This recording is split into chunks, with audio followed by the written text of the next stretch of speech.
Assalamualaikum warahmatullahi wabarakatuh. Mewaspadai manuver kaum radikal rasis. Jadi kalau kita cermati antara Wahabi dan Ba'alwi itu polanya itu hampir sama. Ba'alawisasi semua tokoh dan makam milik pribumi serta Yamanisasi sejarah Islam di Nusantara tidak bisa dipandang sepele. Ini persoalan yang serius.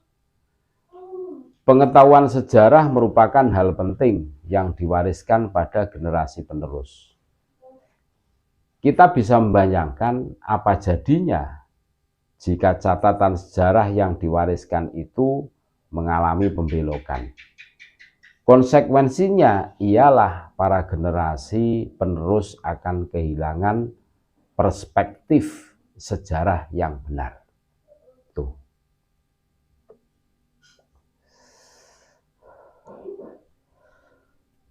Pembelokan sejarah yang demikian ini jika diamati lebih lanjut merupakan cara-cara khas dari kaum konservatif radikal.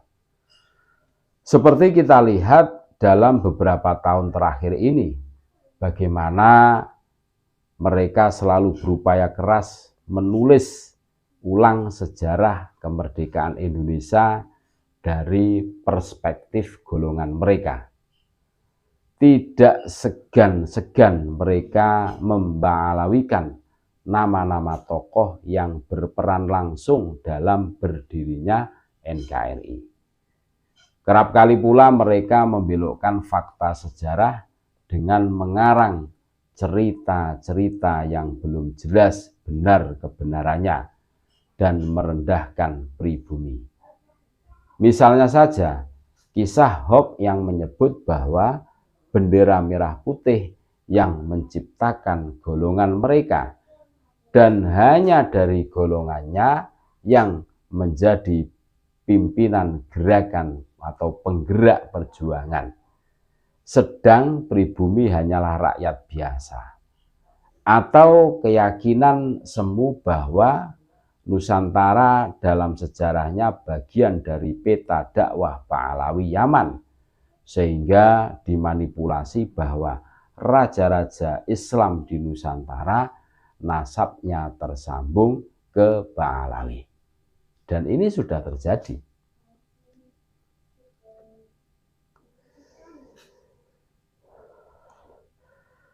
Fenomena pembelokan sejarah itulah yang dinamakan sebagai pseudo-histori alias sejarah semu.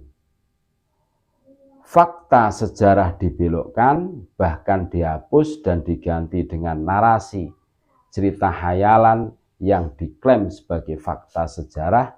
Tujuannya ialah mengaburkan pemahaman masyarakat akan jati diri negara, bangsa dan negara.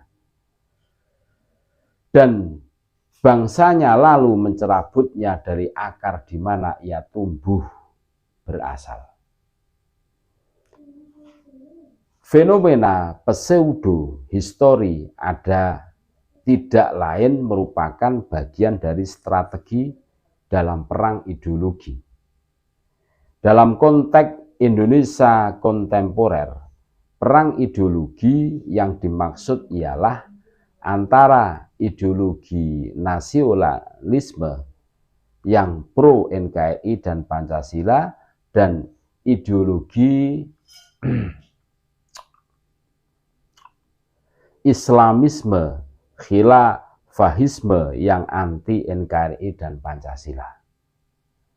Pendek kata, pseudo-histori dipakai oleh kaum radikal anti negara untuk membongkar struktur dasar sejarah bangsa dan menggantinya dengan sejarah baru.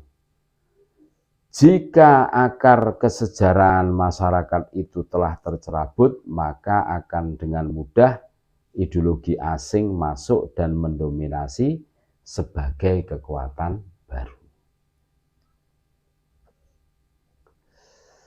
Ini tentu bukan pola baru yang dilakukan oleh kelompok radikal. Berkali-kali mereka melancarkan aksi serupa. Kita wajib bergerak, jangan diam. Kalau diam, kita akan habis, sejarah kita akan habis.